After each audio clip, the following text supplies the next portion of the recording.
maior. Hoje nós vamos trabalhar a segunda pergunta. Na semana passada nós trabalhamos a primeira pergunta do Catecismo Maior. Fizemos um apanhado geral, um introdutório deste documento. E hoje nós vamos trabalhar a segunda pergunta, que está relacionada a Deus, a como nós podemos conhecê-lo. Nós vimos então na primeira pergunta qual é o fim, qual é o propósito final do homem, que é glorificar a Deus, ter nele prazer, gozar dele para sempre. E a segunda pergunta vai trabalhar agora, a partir da segunda pergunta, a respeito de Deus. Então a pergunta diz o seguinte: como podemos saber que há um Deus? Como então saber que existe um Deus? Resposta: a própria luz da natureza do homem e as obras de Deus claramente testificam que existe um Deus. Porém, só a sua palavra e o seu Espírito o revelam de um modo suficiente e eficaz aos homens para a salvação. Então, aqui nós temos o que nós chamamos de a revelação natural e a revelação especial a respeito de Deus. Então, a primeira parte da resposta diz que o homem já foi criado com uma consciência básica sobre Deus. Então, Deus, ao criar o homem à sua imagem e semelhança, conferiu a ele alguns conhecimentos a priori, alguns conhecimentos prévios. Um deles é a respeito de quem é Deus, de como servi-lo, de como adorá-lo. A Bíblia vai dizer que Deus deu um conhecimento básico sobre ele, sobre a consciência de si, da realidade, do outro, de Deus. E também Deus colocou os princípios de sua lei moral no seu coração. Então o homem tem aí na criação um conhecimento básico suficiente para ter consciência de Deus, se relacionar com Deus e servir e andar de acordo com a sua vontade. O pecado vem, deforma esse conhecimento, deturpa esse conhecimento, mas não destrói. Então, significa que o homem foi criado com um conhecimento prévio do seu Criador.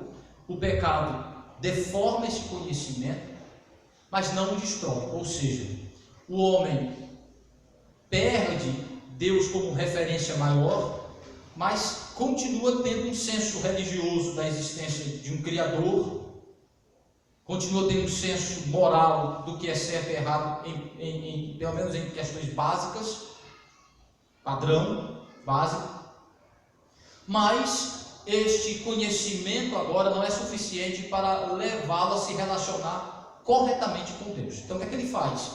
Ele pega este pouco de conhecimento que ele tem do Criador e transforma isso em uma mentira. Ou seja, tendo um senso da existência de um Criador, ele deturpa este senso, chamando o seu Criador de lua, de sol, de árvore, de vaca, de rato. Atribui essa posição de Criador ao macaco, como originador do homem, como a condição prévia do homem, né? O primata, né? Nunca chame macaco de primata, porque para mim macaco não é primata, porque eu não vendo macaco. Essa ideia evolucionista de que é a origem primeira do homem. Para mim ele não é primata. Sempre foi macaco, sempre vai ser macaco. Macaco é macaco, né? Não é o pai dos homens, não é a condição prévia do homem. Então isso é um termo evolucionista. Então assim, esta pergunta nos leva exatamente para essa questão de como o homem pode ter consciência de Deus. Primeiro, ele atinge sua mente, foi deturpada, continua deturpando, mas ele tem um conhecimento suficiente para condená-lo, mas não é suficiente para conduzi-lo de volta a Deus.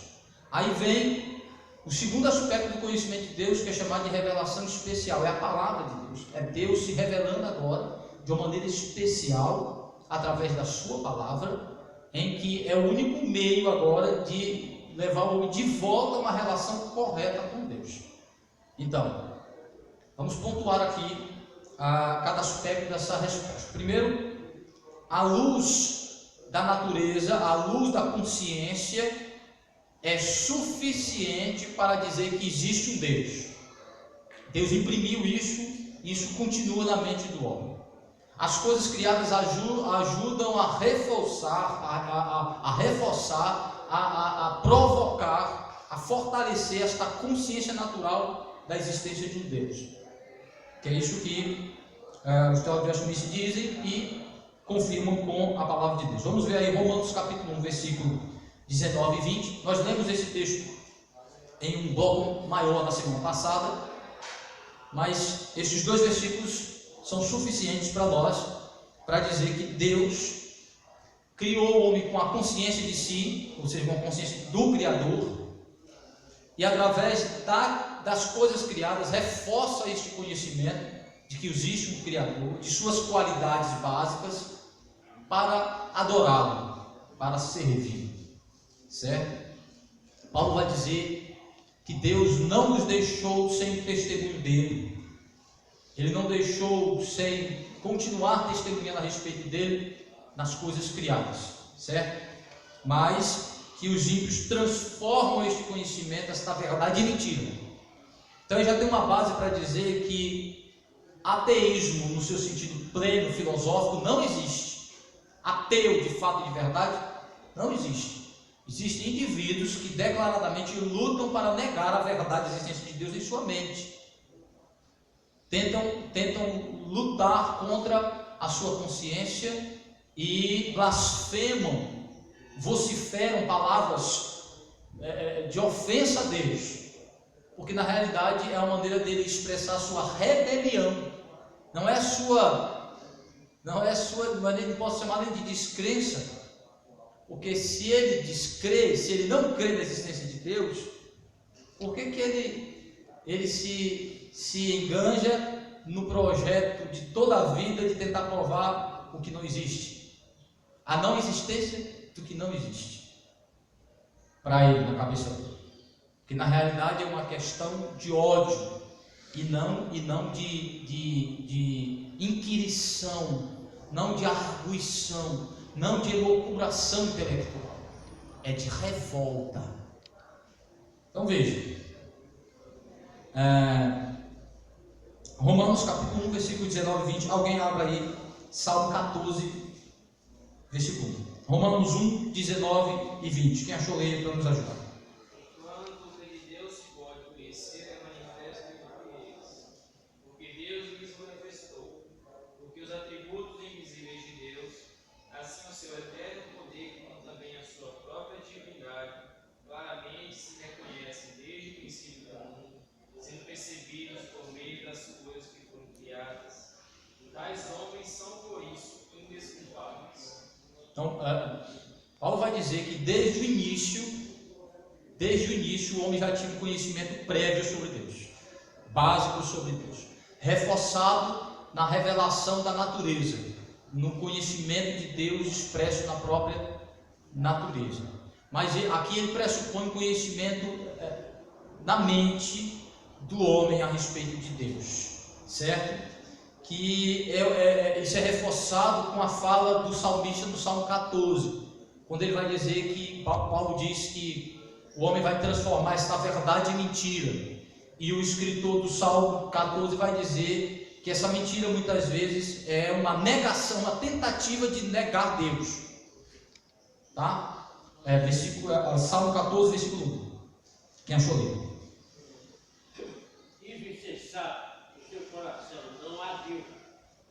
Corrompem em si e praticam abominação, já não há quem faça o bem. Veja só que ele descreve o ímpio, um indivíduo aí especificamente, lutando contra a consciência. Ou seja, ele está dizendo para ele, diz o Nécio louco, no seu coração. Ele está dizendo para ele está tentando negar uma verdade, dizendo para si mesmo: não, Deus não existe. É uma descrição de uma luta interna. Agora, para que o indivíduo quer isso? Por que ele quer negar Deus nesse contexto? Para que ele tenha paz na prática do mal. É fantástico isso. Para quê? Para ele cometer abominações em paz. Se Deus não existe, se não existe um ser absoluto, se não existe um supremo juiz, não existe alguém com quem a gente vai ter que prestar conta, então a vida é um fim em si mesmo. Então, é como Paulo disse, a citação dos filósofos hedonistas: comamos e bebamos, que amanhã morreremos, porque a vida é tudo isso aqui, que se pode ter da vida é isso aqui, morreu, acabou. Então o salmista está dizendo assim: o ímpio, o insensato diz: Deus não existe, então comete abominações. Ele vive então como se Deus não existisse, como se ele não fosse prestar conta para ninguém, como se o Deus da Escritura não existisse de fato, como se o Deus a quem o homem vai prestar conta, o Criador que o homem vai prestar conta, não existe. Então eu estou livre para fazer o que eu quiser. E tem muita gente que diz que é crente, que é cristão, e vive como se Deus não existisse, brincando e desafiando Deus, vivendo de qualquer jeito, brincando de crente, dizendo que é cristão e dando mau testemunho, zombando o nome de Deus, brincando com a lei do Senhor, desprezando as coisas de Deus, brincando com o culto, tratando o culto como se fosse qualquer outra coisa, um momento de entretenimento dele, fazendo o dia do Senhor, usando como ele bem quiser, do jeito que ele quiser, zombando das coisas de Deus, e diz que é cristão, mas vem como se Deus não fosse chamar ele para perguntar: rapaz, por que você está vivendo assim? Como se Deus não fizesse, se Deus fizesse pouco caso, não se importasse com a maneira como ele vive. Não, Deus existe, mas ele não está nem aí, vive como se ele não existisse, como se ele não fosse exigir prestação de contas, como se ele não fosse se importar com o uso que a gente faz do nome dele. Então olha o perigo. Às vezes a gente fala tanto dos idólatras e dos ateus, e esquece que muitas vezes a gente tem atitudes também que são ateias e de idolatria também, que precisa estar se policiando e comparando a nossa maneira de viver e pensar todo instante com a palavra de Deus, olhando para o espelho divino que é a sua palavra e se perguntando: como é que eu estou hoje? Como você se preocupou para vir para a igreja hoje? Viu se tinha remela nos olhos? Viu se o cabelo estava desalinhado? Principalmente as mulheres, né? Que homem é tudo relaxado, né? Salvaguardando algumas exceções, né? Olha lá, todo cabelo ajeitado. Tem uns dois rapazes ali que são ajeitadinhos e tal. Eu queria ser assim como eles, ajeitadinho, né, Rodrigo? Ajeitadinho, cabelo todo coisado. O Ricardo também está até com uma passadeirinha ali e tal, todo bonitinho, ajeitando os cabelos. Então, todo ajeitadinho e tal. Mas a mulher tem mais mas de maneira básica, o ser humano tem um zelo pela condição de higiene básica, né? Então a gente olha para o espelho, vê como é que está, vai vir para a igreja, principalmente quem se preocupa com os olheiros, né? Esse rapaz tem remela nos olhos. Aí se alguém olhar para a gente, ver que a gente não está bem preparado, então a gente fica preocupado, olha para o espelho para se ver. A gente tem essa preocupação estética de se apresentar bem para as pessoas. Muito mais preocupação deveríamos ter em todo dia olhar para o espelho de Deus, olhar para a Escritura e ver: Senhor, como é que eu estou? Como é que está a minha crença, a minha prática? Quem sou eu? Que cristão sou eu? Que tipo de crente sou eu? Que imagem de Cristo eu reproduzo? Quem sou eu? Qual é a relação entre minha crença e minha prática? A coerência entre o que eu digo, creio e como eu vivo? O Deus que eu digo acreditar faz sentido na maneira como eu vivo? Eu vivo como quem mostra consciência de quem é este Deus? É isso que o salmista vai dizer que os ímpios fazem muitas vezes. Tentam negar a existência de Deus, tentam afirmar que Deus não existe, lutar contra a consciência da existência de Deus para viver de uma maneira livre, para viver até em paz. Por quê? Porque mesmo na sua condição caída, a consciência ainda é capaz de ferir ele, de dizer assim: rapaz, tem alguma coisa errada, isso aí não é certo não, rapaz. Por quê? Porque apesar do pecado deformar, o pecado não destruiu totalmente a imagem de Deus, não destruiu totalmente o conhecimento de Deus e não destruiu totalmente o conhecimento das leis de Deus. Por que o ímpio não sai aí matando todo dia e diz assim, não, eu sou livre para matar? Há um pouco da consciência de que matar é pecado. Sem convenção universal, sem essa questão da experiência, é inato um conhecimento que Deus colocou prévio, que ainda está no coração do homem, e alguns mais aguçados que outros, alguns já conseguiram cauterizar isso, alguns já conseguiram. É interessante. Você pensa que um marginal, um assassino, ele fica pronto de uma hora para outra? Não. Ele começa lutando contra questões morais dentro dele. Ele tem inclinação forte de praticar o mal, mas a primeira vez que ele pratica, ele passa mal. Aquilo mexe com ele. Eu vi uma vez uma pesquisa sobre doenças psicossomáticas, em que acometem pessoas que vivem no mundo do crime, e dizem que a maioria das pessoas que vivem no crime tem doenças intestinais, gastrite, úlcera. Sabe por quê? Porque a culpa, uma das áreas que a culpa mexe no corpo é o intestino. Olha que não é interessante. Quando você está com a consciência pesada, o seu intestino se revolta de tal maneira. A culpa mexe com as emoções e com o corpo. E uma das partes mais afetadas é o estômago. Pessoas que se preocupam demais, geralmente, têm gastrite nervosa.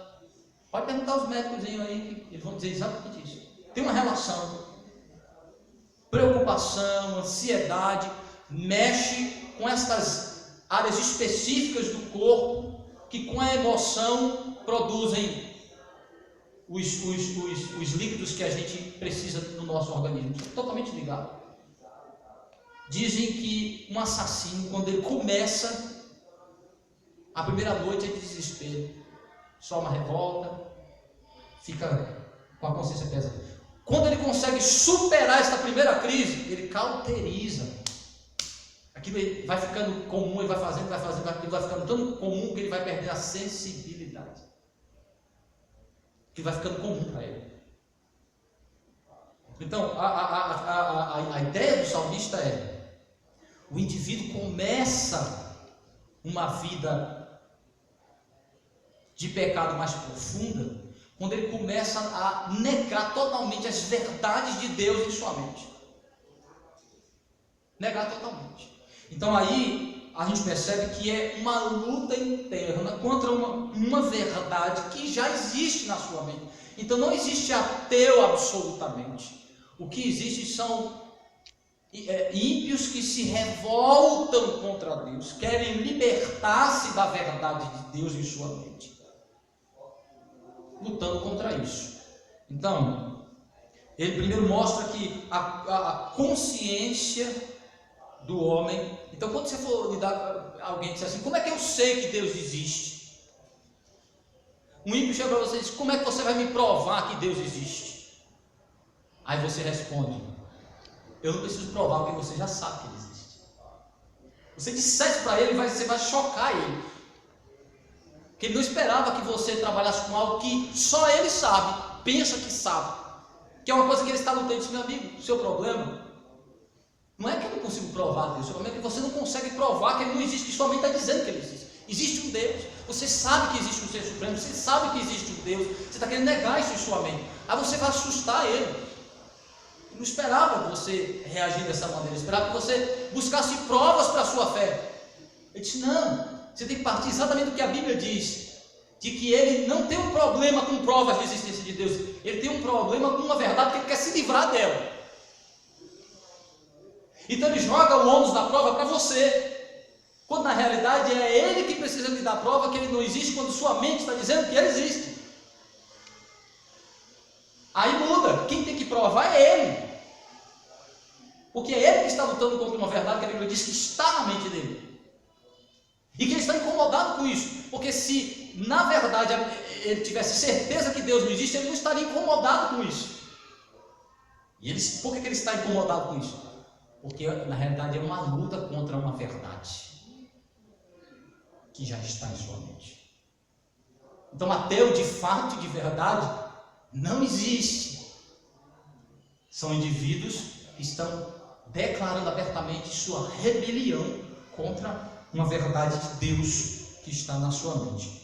Mas além desta consciência da existência de um ser supremo, existe a consciência da moralidade desse Deus, que é o que diz aí Paulo escrevendo aos Romanos capítulo 2, versículos 14 a 16, alguém abre.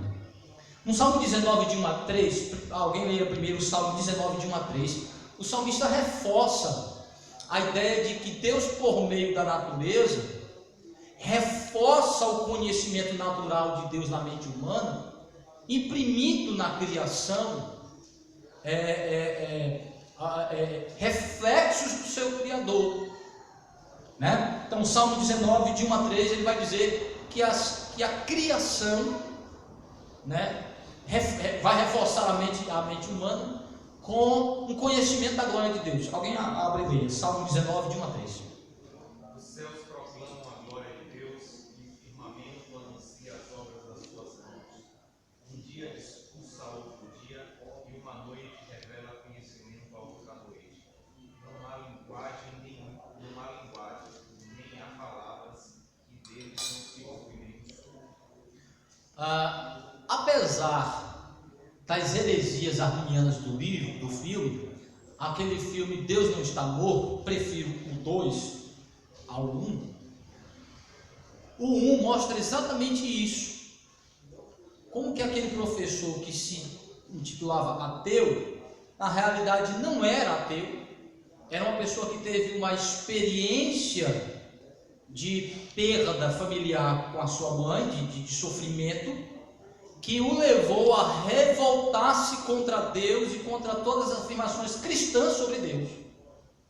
E aí ele passou a se declarar ateu e a usar a argumentação de que Deus não existia.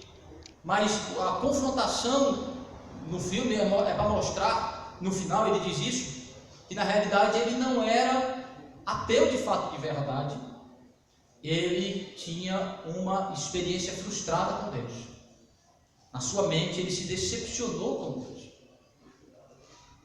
Se você estiver conversando com alguém que diz que é ateu, pergunta essa pessoa o que fez ela, se ele já foi um crente, se essa pessoa já foi, diz ser um crente, já disse que um dia foi crente, porque não existe um crente que virou ateu, não existe isso. Não existe isso, né, gente? Mas alguém que esteve na igreja, que ouviu a palavra de Deus e tal, e a pessoa dizia agora que é ateu, não sou ateu. Aí você pergunta assim: em que momento da sua vida você passou a pensar assim? Uma boa pergunta. Quando você começou, você vai descobrir de alguma forma que alguma coisa em relação a Deus, de conceito, de entendimento, às vezes com Ele ou fora dele, ou seja, a pessoa olhou para, algumas pessoas olham e dizem assim: Deus não pode existir por existir tanto mal no mundo. Às vezes uma experiência de ver o sofrimento de alguém, a não resposta que ele acha que deveria ter em relação ao sofrimento, a alguma dificuldade da vida, o leva a revoltar-se contra Deus. E várias outras experiências, às vezes existem várias formas desse indivíduo demonstrar essa revolta, em que ele agora empreende um trabalho de tentar negar Deus, afirmar a não existência dele. Alguma coisa o levou a fazer isso, porque naturalmente ele não tem essa disposição de declarar isso. Ele está em uma luta pessoal, certo? Então o salmista Paulo vai dizer que os ímpios, além da consciência ainda de um Deus, eles têm uma consciência básica de sua lei. Algum conceito de moralidade existe no mundo, porque a lei, resquícios da lei de Deus ainda está na mente dos ímpios. Vejam, Romanos 2, 14 a 16. Quando, pois,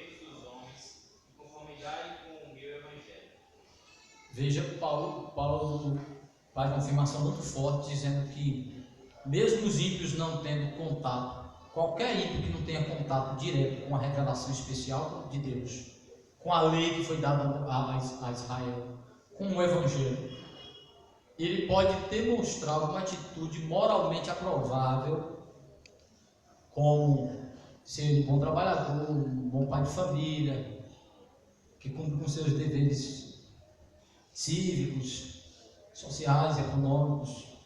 Por fim, que o ímpio é capaz de produzir isso. Ele diz, isso aí mostra, ou seja, e também pensar um pouco a respeito de certo e errado. Ele não sabe explicar, ele não sabe dar detalhes, ele não sabe corrigir aquilo, mas ele tem a consciência de que alguma coisa está errada naquilo ali. Não sabe dizer de onde vem essa, mas ele sabe que aquilo está certo ou de alguma forma, de maneira básica, certo ou errado, principalmente nas questões básicas da relação humana. Tem uma consciência básica disso. Então Paulo diz, quando isso ocorre, mesmo aqueles que não receberam a lei especial do Senhor, mostra que resquícios da lei, fragmentos da lei, está nele. Onde ele recebeu isso? Na criação, na sua condição de filho de Adão.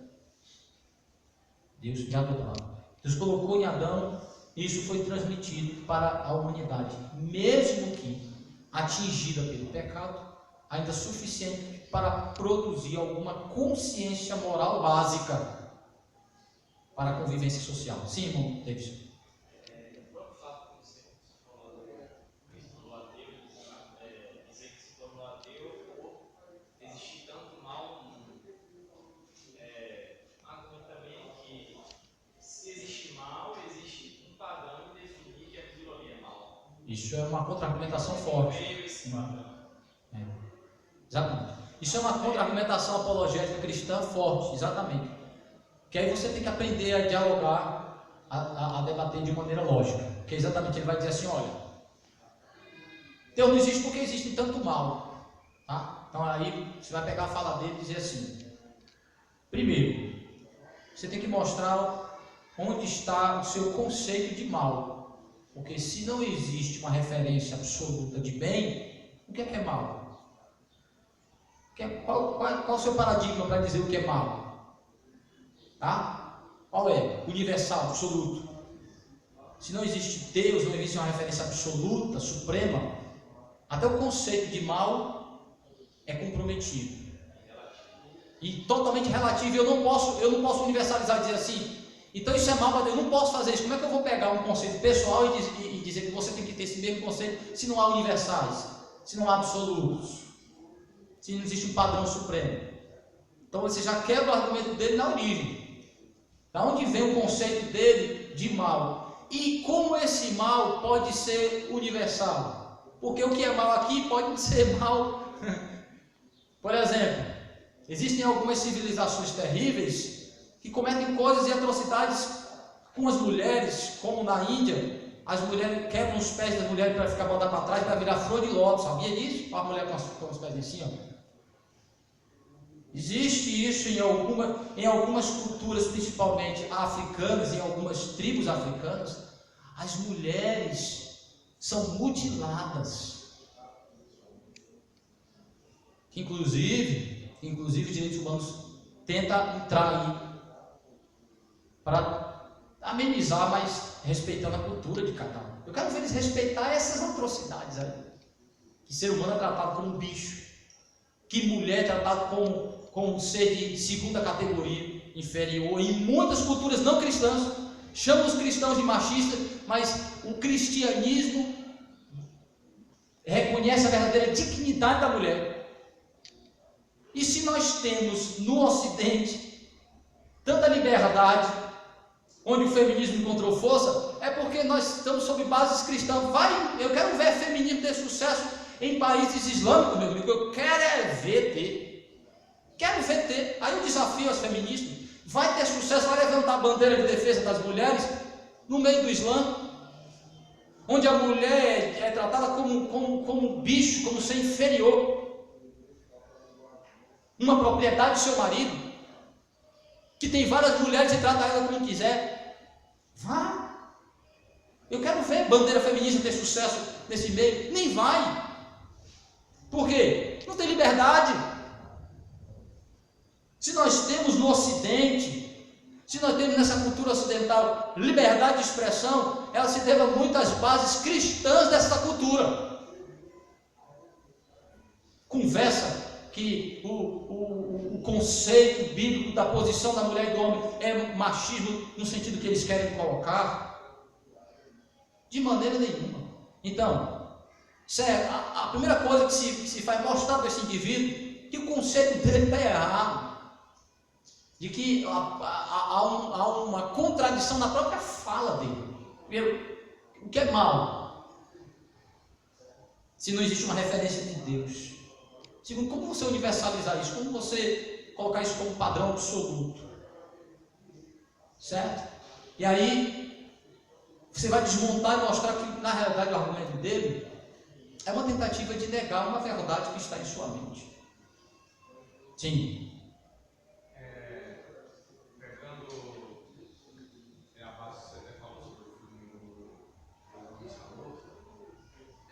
Com as faculdades da vida, eu creio que muitos dos novos ateus, até alguns cristãos que saem da igreja e vão para uma faculdade, o que escuta é não conseguir, fisicamente falando, quimicamente falando, provar a existência do ser superior. E muitos hoje não é nem por não acreditar, é por dizer assim, que não há como se provar. Tanto é que no filme o rapaz ele vai debatendo isso aqui, o menino pega as questões até de outros filósofos. Tipo, o mundo foi criado com uma fagulha que explodiu, mas tudo bem, foi assim, aí o menino vai pro ponto, quem criou a fagulha? Exato. É o que ele entra em choque com o posicionamento do professor.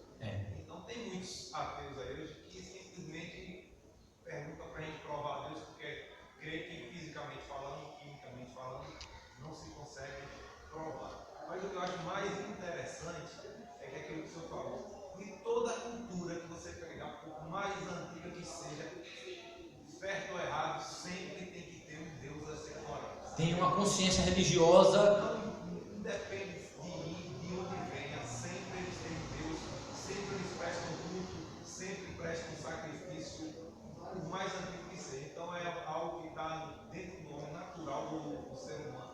Que às vezes a antropologia, a sociologia usa para combater o pensamento cristão. E nós mostramos que na realidade eles estão dando prova para nós de que há uma matriz original, de que todas as civilizações estudadas até hoje, nenhuma demonstrou a religiosidade, ou seja, nenhuma mostrou não ter qualquer tipo de senso religioso, de expressão religiosa. Todas as civilizações que existiram, de alguma forma, expressavam a religiosidade.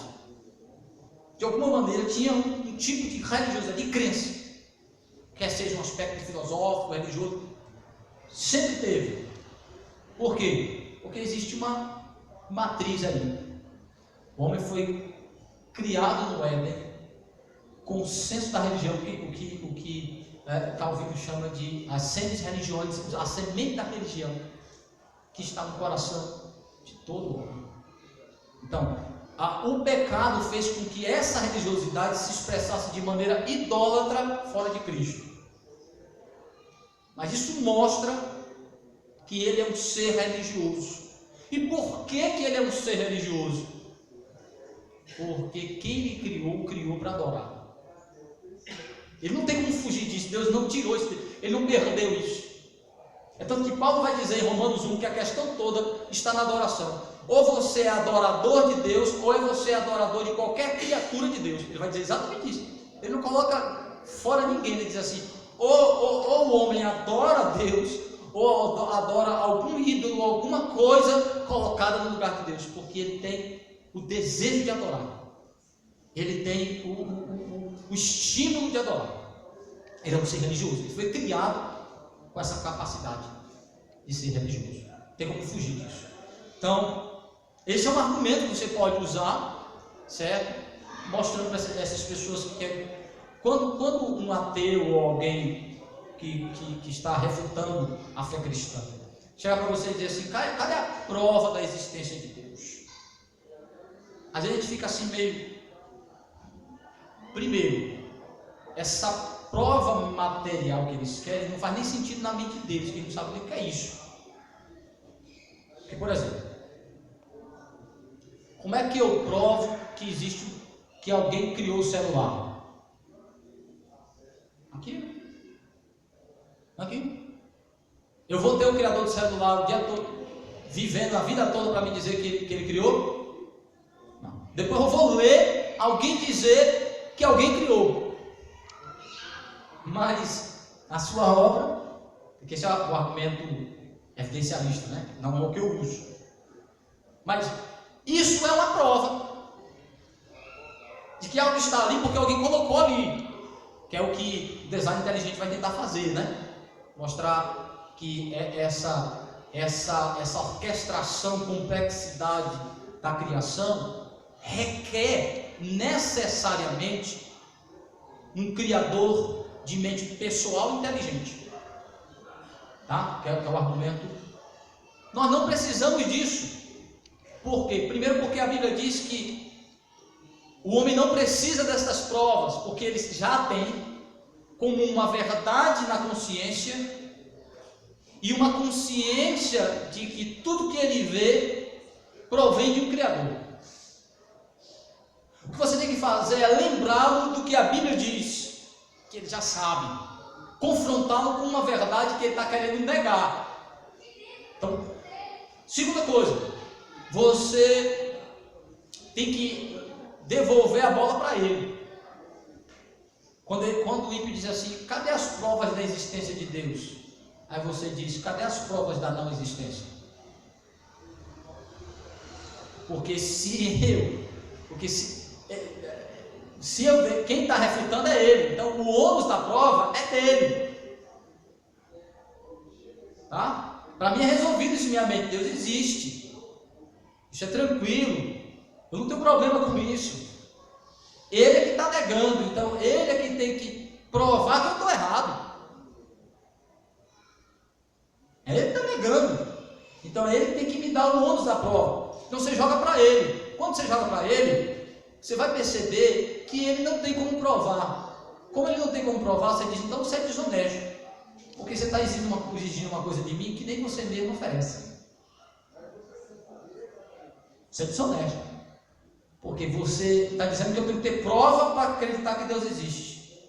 Você não tem prova que Deus não existe e você está dizendo que Ele não existe. Então você é desonesto. Porque eu não preciso de prova para dizer que Ele existe. Está vendo que muda? Porque agora quem vai ficar agoniado é Ele. Vai dizer, olha, você, na realidade, você é desonesto. Porque o que você está exigindo de mim, você não está me apresentando. Se para você, fé precisa ter prova material, física, cadê a prova de sua descrença? Cadê?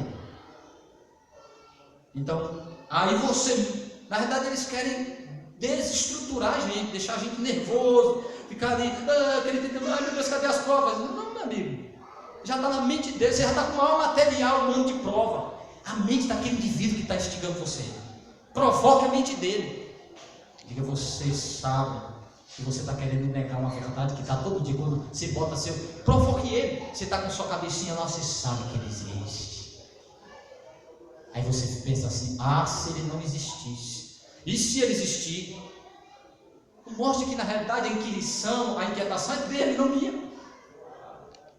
E aí, claro, é a oportunidade de você pegar o evangelho para a pessoa que você consiga conversar neste nível, mostrar para ele que ele não precisa lutar contra essa verdade, ele precisa se submeter a ela e entender ela na revelação especial do Senhor, que é o que o apóstolo Paulo vai dizer em 1 Coríntios, capítulo 2, versículo 9 e 10. A revelação natural, ela não é suficiente para regenerar o pecador, restaurando-o à condição de adorador de Deus. É interessante isso. Paulo vai dizer que este conhecimento natural não torna salvo, não torna adorador, mas o torna condenado. É suficiente para condenar, mas para salvar, não. 1 Coríntios 2, 9 e 10. Alguém lê, por favor.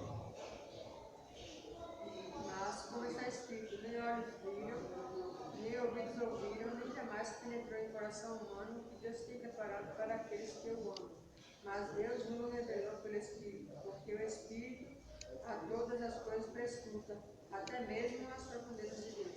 Para entender melhor isso, é 1 Coríntios 1, 18 a 25. O que o apóstolo Paulo está dizendo é que as bênçãos da salvação, a obra da salvação, as bênçãos atreladas à obra da salvação, não podem ser apreendidas pelo homem na sua condição natural.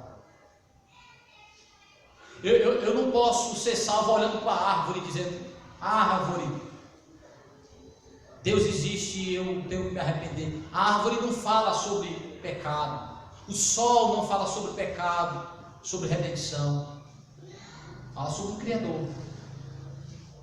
Então, este conhecimento não me leva à redenção. Por isso que os homens todos precisam do Evangelho, porque a revelação especial é quem liberta o homem de sua idolatria e o leva de volta a Deus e o conecta às bênçãos especiais de Deus. Então veja, 1 Coríntios 1, 18 a 24. Quem achou aí? Certamente a palavra da cruz é loucura para os que se perdem, mas para nós que somos salvos por meio de Deus. Pois está escrito: destruirei a sabedoria dos sábios e aniquilarei a inteligência dos instruídos. Onde está escrito sábio? Onde o escriba? Onde o infinidor deste século? Porventura não tornou Deus louco a sabedoria do futuro?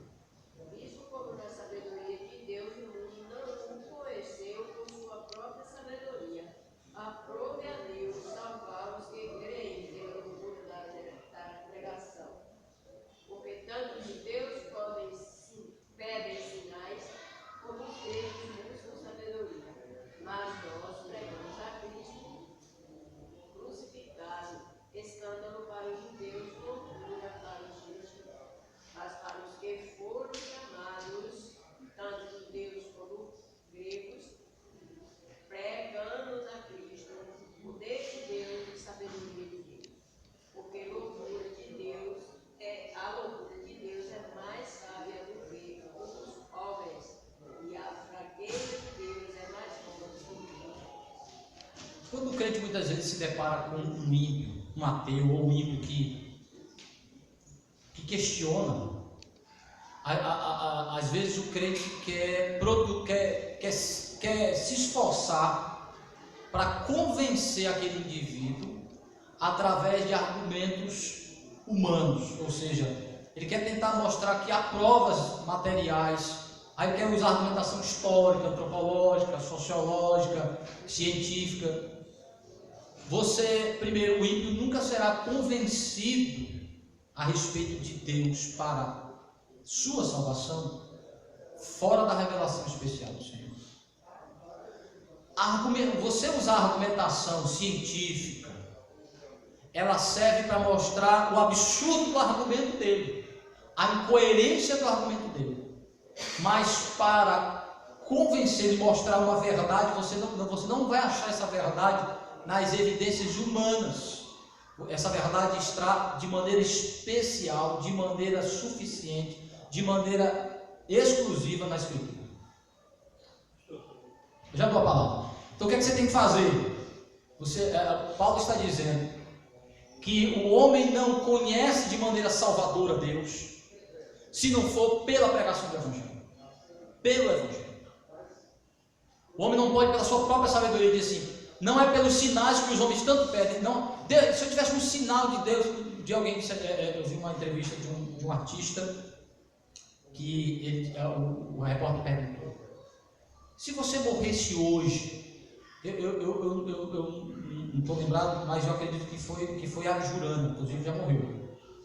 Gostava muito de ver as entrevistas dele, ele era muito sinistro, mas muito inteligente. É que a figura dele era muito sinistra, assim, aquela introspectiva, aquela coisa assim, meio Ravengard mesmo, parece que ficou nele assim, meio nele assim, o personagem Ravengard, Abjurando, um cara muito inteligente, inteligentíssimo. As pessoas não gostavam muito de assistir as entrevistas dele porque era meio sinistra mesmo. Ele ficava meia luz, parece que era meia luz, assim, meio que escondido, só dava para ver a silhueta dele e os cabelos assim, de Ravengard. Você não lembra mesmo? Que rei sou eu, rapaz? Tô velho. Que rei sou eu? 1979, talvez aí. Aí, ó. Aí, ó. Eu nasci em 79, então. Tá. Eu nasci em 79, então não assisti isso aí.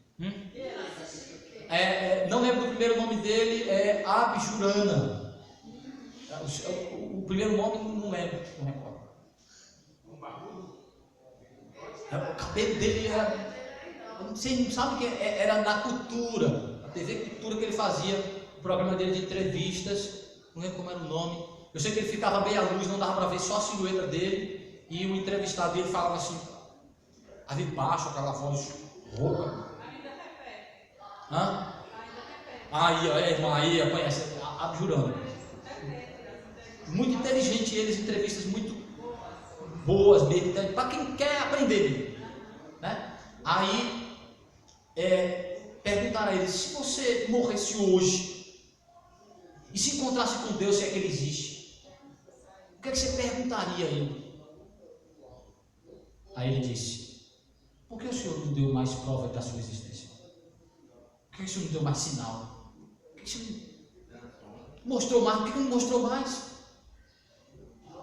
Aí a questão, Paulo disse, os homens querem mais sinais, mas os sinais já são suficientes. O problema não é a falta de sinal. Como é que nós somos cegos para o sinal? Não conseguimos decodificar o sinal corretamente. Não conseguimos. Como muita gente olha para as placas de sinalização, olha, é uma coisa e já faz outra. Rapaz, tem um povo que eu não sei onde foi que tirou a carteira. A minha não deve ser muito boa, mas tem um povo que dá um sinal para a direita e para a esquerda. Eu não sei como é que é isso. Eu não sei. Me perdoe minha discriminação. Às vezes eu digo assim, será que é uma mulher, meu Deus? Vou explicar por quê. Porque geralmente a mulher tem mais dificuldade em relação direita e esquerda do que homem. Quer dizer, levanta a direita, as mulheres rapidinho, direita. A mulher é comprovado, isso é dito, isso é uma pesquisa que é feita, que a mulher tem mais dificuldade em questão da direção, não é de dirigir não, gente. É de direita e esquerda. Eu faço esse teste direto com minha mulher, faço esse teste direto com ela. Ela diz que não, eu digo direita, ela, esquerda. Se minha filha presta atenção. Que aí é uma exceção, né? Mas, claro, eu estou dizendo que é mais comum a mulher ter dificuldade com direita e esquerda, certo? E a gente percebe isso muitas vezes na execução de algumas atividades. Tá? Claro, tem homem também, eu sou lerdo de um bocado de coisa. Tem homem que não é tão lerdo, mas é mais comum um homem ser mais lerdo, estar diante de um negócio, minha mulher diz, pega esse tal coisa aí, e eu estou lá diante do negócio, eu mexo em tudo, menos do que ela me pediu. Aí ela vai lá e diz, aqui meu filho. Aí ela começou, um dia para cá, fazer isso. Eu disse, minha filha, você está aprendendo com meus erros. Minha filha, não faça isso, a gente já estava resolvido que você era boa nisso e eu era ruim nisso, aí você está invertendo um negócio. A gente tem que se ajudar. Então assim, e acontece isso muitas vezes, não sei o que é, vida de cara, parece que um transmite para o outro certas coisas interessantes, um começa a fazer o que o outro não fazia, então parece que troca os papéis na realidade, às vezes. Parece que começa... Os erros da mulher a gente começa a fazer, mas parece que ocorre isso em algumas relações, pelo menos. Não, mas você dá só um dado para a mulher. Sim. Não, mas meus irmãos, não é discriminação em relação à mulher. Isso foi uma pesquisa que eu li que dizia que é mais comum a mulher ter dificuldade com direita e esquerda. Tem muitas mulheres dirigem muito bem. Tem mulheres que é piloto mesmo. Tem homem ruim aí de direção, como eu. Quer ver a mulher ficar provar como não tem problema? Não dizer que dirige bem. Tem muita mulher que dirige bem melhor do que eu. Não, com certeza. 90% delas peguem e vai estacionar de ré, porque o carro, você jogar o Tem dificuldade exatamente na direção. naturalmente permitido. E tem umas que são boas nisso. Por exemplo, a esposa de Everton dirige demais, motorista. Não, mas ela é boa no volante mesmo. Que aí é uma questão do indivíduo mesmo, né? Mas o ponto que eu quero mostrar aqui, eu não sei mais o que eu queria mostrar. É só o fariseu. Porque o fariseu, ele é tão má que ele não percebe que ele existe. Quem fez ele? Será que ele fez? Sim. É uma revolta dele, é uma desonestidade. É isso que o senhor está falando, é desonestidade. Você tem que falar isso para ele, não ficar com o dedo, não. Ele vem desafiar a sua fé e diz assim: você é desonesto. Desonesto, porque você sabe que Deus existe sim. Quem foi que fez você, rapaz? Você veio de macaco porra nenhuma. O interessante do macaco é que o homem prefere confiar na evolução e que até hoje ele não tem a prova. Eu não confio na evolução, não tem alguém me provar. Não. Até hoje não tem a prova Não de tem. acreditar que o ser maior foi quem fez. Com certeza, com E a certeza. evolução até hoje ninguém consegue. Ele prefere acreditar em um absurdo muito maior, né? Quando eu vi um dia um outro cara que eu admiro muito, mas é um crítico ferrenho da fé cristã, que é o Arnaldo Jabor, um cara inteligentíssimo, mas tem hora que fala umas abobrinhas tão grandes. Ele começou uma crônica dele dizendo assim, que Adão e Eva eram a história da carochinha, acreditar na história da carochinha, né? Aí ele acha intelectual, inteligente, aí acredita na história de que o homem veio do macaco. É pior, o que é mais absurdo intelectualmente falando? Tinha um professor de história que ele dizia que esse ossinho aqui, ó, que é no final da coluna, né? Como é que chama? O Fox, né? É prova de que a gente teve rabo. Meu Deus, isso é muito científico. Eu disse, isso é muito científico isso. Pense no teste de laboratório que comprovou isso aí, que este final aqui é o rabo que caiu. Eu digo, do céu, que o meu mesmo não, nunca tive rabo. Nunca tive rabo. Aí o mais interessante é que diz que o homem veio do macaco, mas biologicamente falando, o homem é muito mais parecido com um rato. Você acha que é um absurdo meu dizendo? Vai para os laboratórios, vê se tem macaco lá. Quase não tem.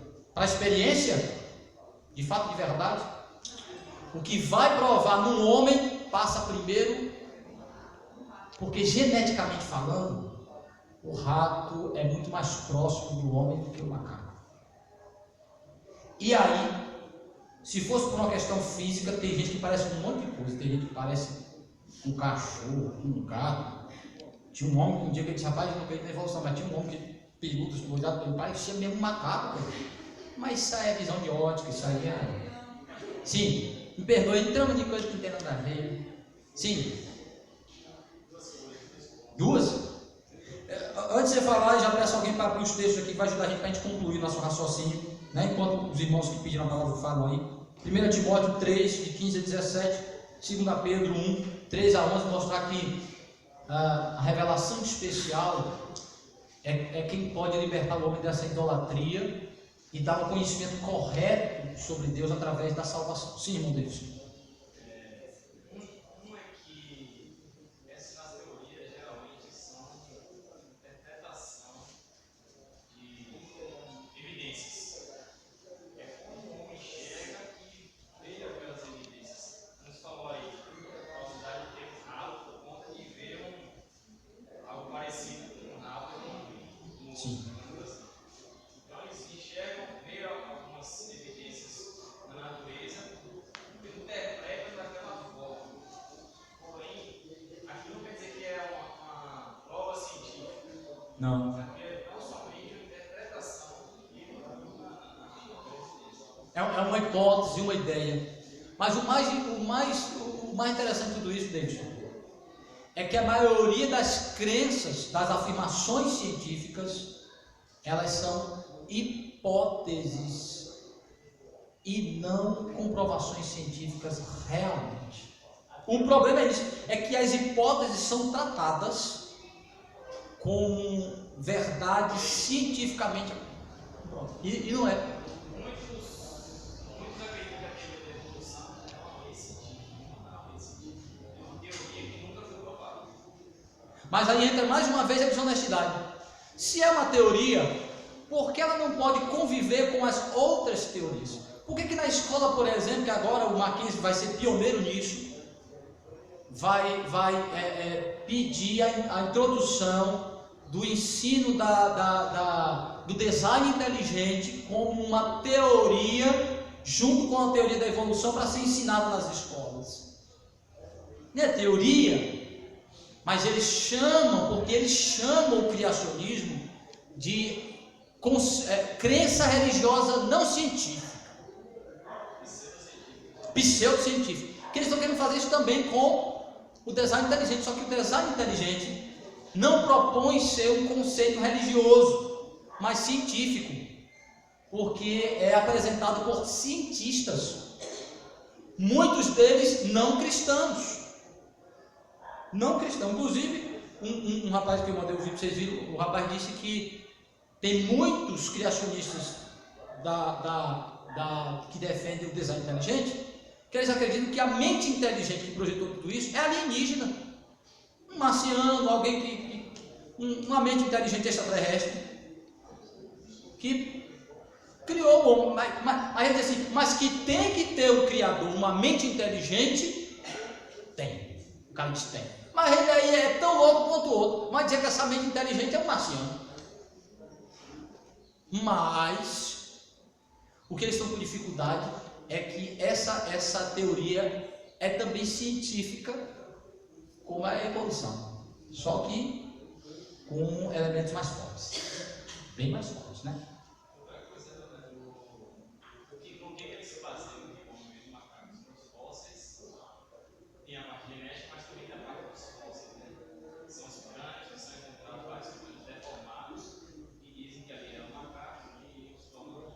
Um deles, que é o Homo habilis, que eles dizem que é um meio termo, que é quase macaco, quase homem, já está na quase humano. Poucas habilidades, construía ferramentas, porém tinha poucas habilidades. Eles, com base nos fósseis, eles fazem um desenho de como seriam supostamente esses nomes.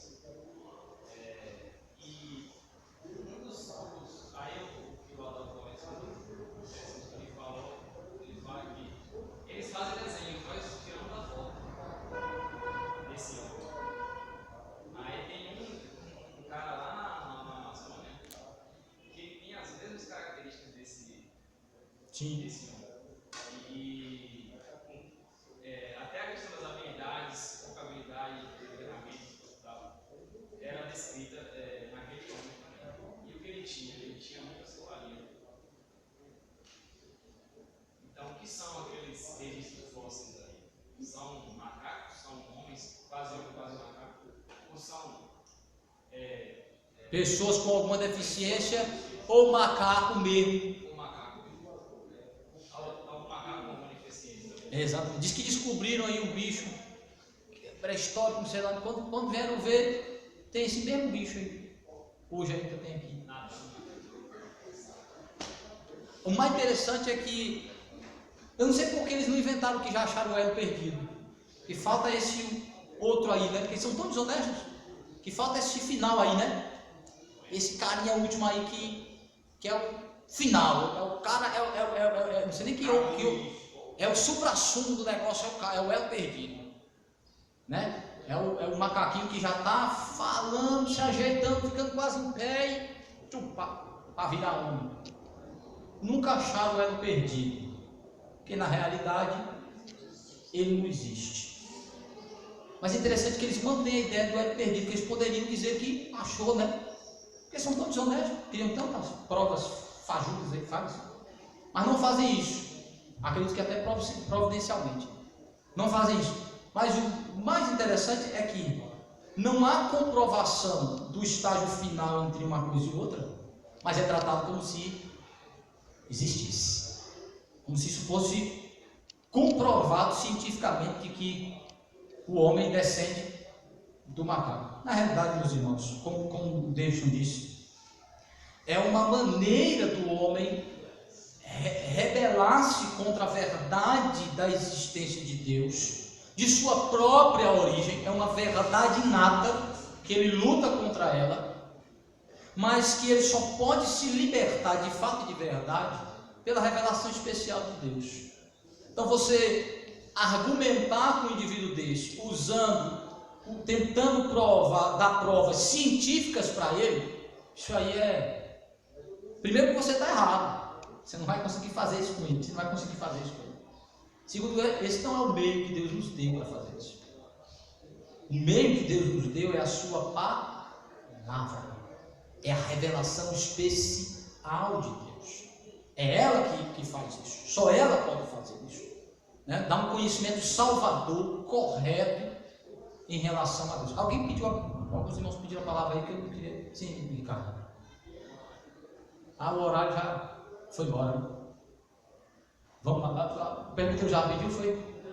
Tá, então vamos concluir com os nossos textos para a gente finalizar. 2 Timóteo 3, de 15 a 17. Então,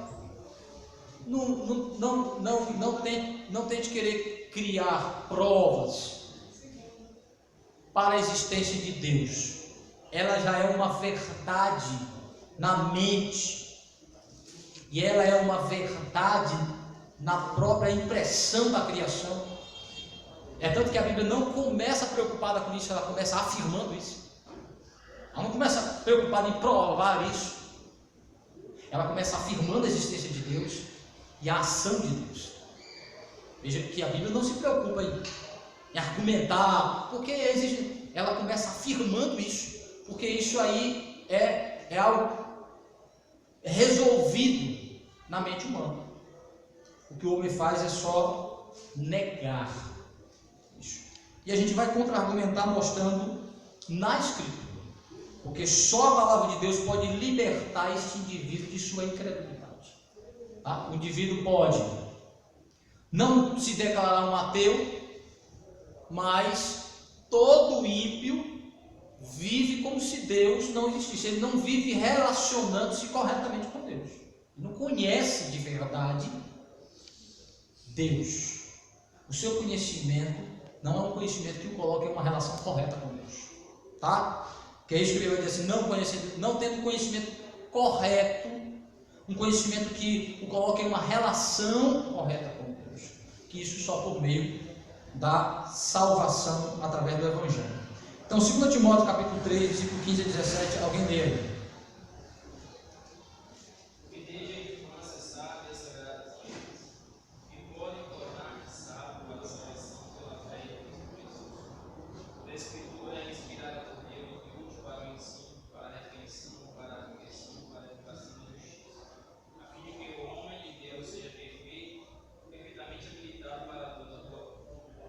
Paulo já tinha dito em 1 Coríntios que o homem não pode chegar pela sua própria sabedoria ao conhecimento salvador sobre Deus, correto sobre Deus. Que Deus revela isso pelo Evangelho, porque o Evangelho tem um conteúdo suficiente, completo, para colocar o homem numa relação correta com Deus. Então, para torná-lo sábio, para torná-lo conhecedor de como se relacionar corretamente com Deus, só pelo Evangelho. Então, o que você tem que fazer é pregar o Evangelho, simplesmente isso. Você tem que ficar, cadê as provas? Prega o Evangelho, afirme o que a Bíblia afirma. É isso que o Espírito Santo usará para convencer o que ele quer convencer. Se seu papel não é convencer, seu papel é afirmar o que a Bíblia afirma. O Espírito Santo convencerá o que ele quiser. Diz, pastor, estou uma luta ali com o ateu, porque eu falo tanto com ele, mas eu não consigo convencer. Seu papel não é fazer isso. Você não deve se incomodar porque você não conseguiu fazer com que a pessoa entendesse que Deus existe. Seu papel não é esse. Seu papel é argumentar bíblica e corretamente em relação ao que a Bíblia diz sobre Deus. E esse é o nosso papel. Afirmar o que a Bíblia afirma. Convencer, o Espírito Santo é quem convence o indivíduo pela palavra a respeito de Deus, da salvação. Certo? Então às vezes a gente quer fazer o papel que é de Deus. A gente se vê muitas vezes angustiado porque quer o efeito que a gente espera que tenha, quando na realidade não sou chamado para isso. Eu não tenho controle sobre essa situação. Sou chamado para fazer uma apologética correta da fé, para fazer uma afirmação correta a respeito do que a Bíblia afirma. E orar, pedir a Deus que me convença. Tá aqui. Em 2 Pedro 1, de 3 a 11,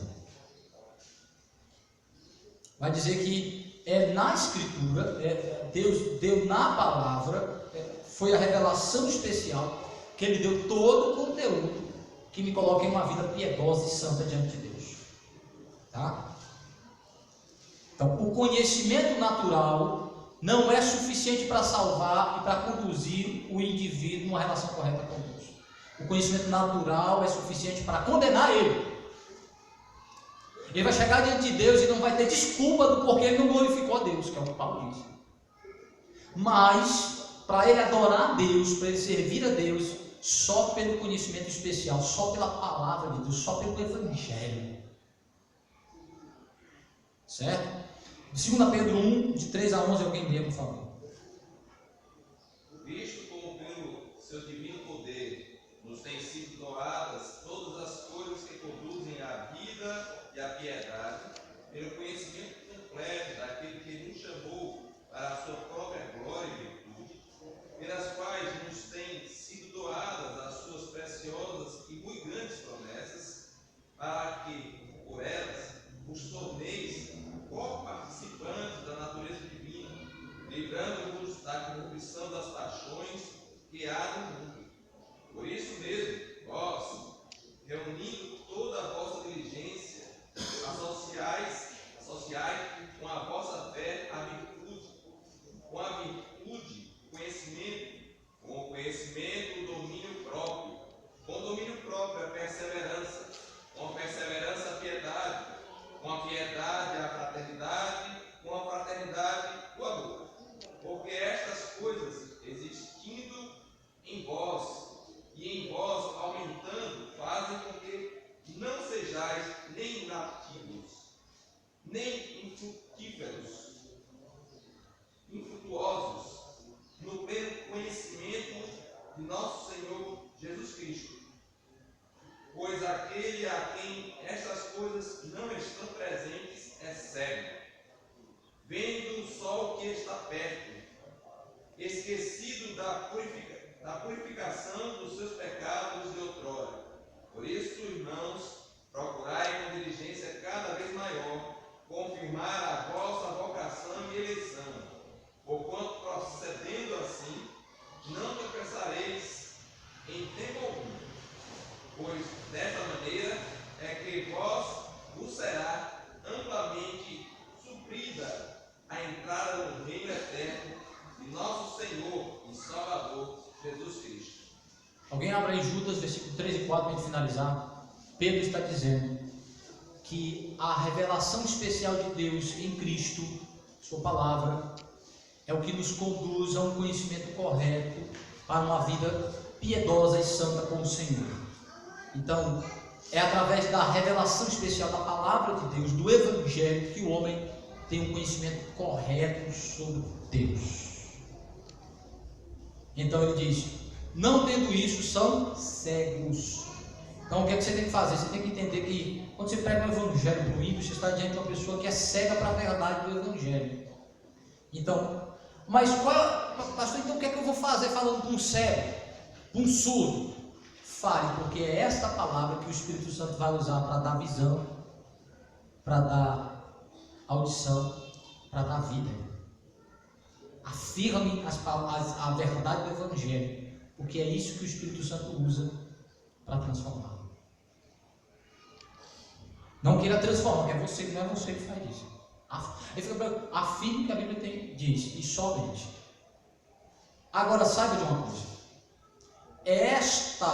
este conhecimento especial de Deus que salva só é dado para os eleitos, só é dado para os predestinados. Judas vai dizer que foi dado aos santos, àqueles que o Senhor escolheu para isso. Então, não queira com a sua força convencer as pessoas de algo que muitas vezes elas não estão destinadas a serem convencidas. Faça o que você tem que fazer, confie em Deus, descanse nele, faça a sua parte. Judas 3, 4. Quem achou ler para a gente finalizar? Amados, quando empregava toda a diligência em escrever acerca da nossa comum salvação, foi que me senti obrigado a corresponder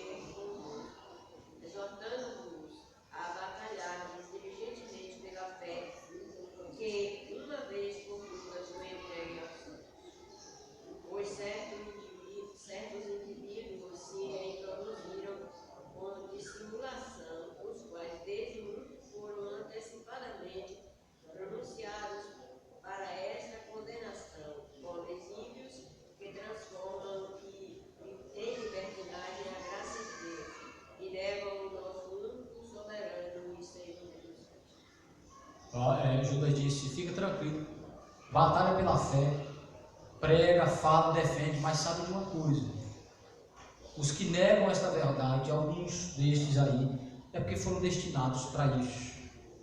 Fica tranquilo, faz o que você tem que fazer, batalha pela fé que foi dada a vocês. A fé aqui é o Evangelho, são as verdades que nos colocam em relação correta com Deus.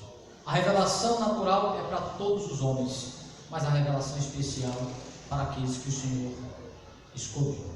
A revelação universal coloca todos em uma mesma condição, indesculpáveis, culpados de Deus. Mas só a revelação especial de Deus em Cristo nos salva e nos coloca em uma relação correta com Deus. Que Ele, pois, nos abençoe. Amém. Com as orações silenciosas estamos dispensados. Para aqueles que vão almoçar, vamos almoçar.